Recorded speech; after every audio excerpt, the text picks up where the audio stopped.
Hello বন্ধুরা, তোমরা সবাই কেমন আছো? আজকে জামাই ষষ্ঠী, আর জামাই ষষ্ঠী স্পেশাল কী কী রান্নাবান্না হয়েছে সেগুলোই তোমাদের সাথে শেয়ার করতে চলে এসেছি। বাটিতে নিয়েছি গরম গরম ভাত, আর প্রচণ্ড গরম ছিল, ভাতটা আমি ধরতে পারছিলাম না ভালো করে, অর্থাৎ বাটিটা ধরতে পারছিলাম না।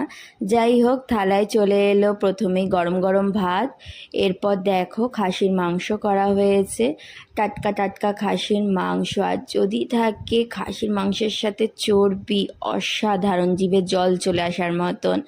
তা বাটিতে এই যে 4 পিস মতন খাসির মাংস নেব, কারণ এই গরমে খুব বেশি একটা খাওয়া উচিত না।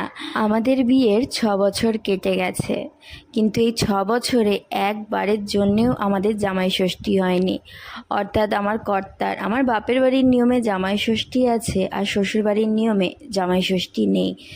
কিন্তু আমার মা একবারের জন্যও জামাই ষষ্ঠী করতে পারেনি। প্রত্যেক বছর একটা না একটা সমস্যা লেগেই থাকতো এই দিনে, কিন্তু এবছর আমার মা চলে এসেছে এই বাড়িতেই, অর্থাৎ আমার শ্বশুর বাড়িতেই। তা দেখো, সমস্ত রান্না বান্না কিন্তু আমার শাশুড়ি মা করেছে। এখানে রয়েছে আমের চাটনি, কাঁচা আম সেদ্ধ করে মিক্সিতে দিয়ে পিউরি বের করা হয়েছে, তারপরে চাটনি করা হয়েছে একটু অন্যরকম ভাবে।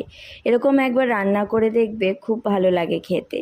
আর ছিল মিষ্টি দই। আর আজ জানো তো, আজকের ভিডিওটা আমার ননদিনী করে দিচ্ছিল, তাই একটু অন্যরকম লাগছে দেখতে। যাই হোক, সব শেষে ছিল মাছের মাথা দিয়ে ডাল। এবার ভাবছো হয়তো আমার মাথাটা খারাপ হয়ে গেছে, কিন্তু তা না বন্ধুরা, হাতের সামনে যেই বাটিটাই পেয়েছি সেটাই আগে আমি বাড়তে শুরু করে দিয়েছিলাম। আর শেষে মিষ্টি ছিল, স্যালাড ছিল, কিন্তু সমস্ত কিছু ভালো করে সাজানোর পর একটা ভালো করে ছবি তুলতে পারিনি তোমাদের দাদা ভাইয়ের জন্যে।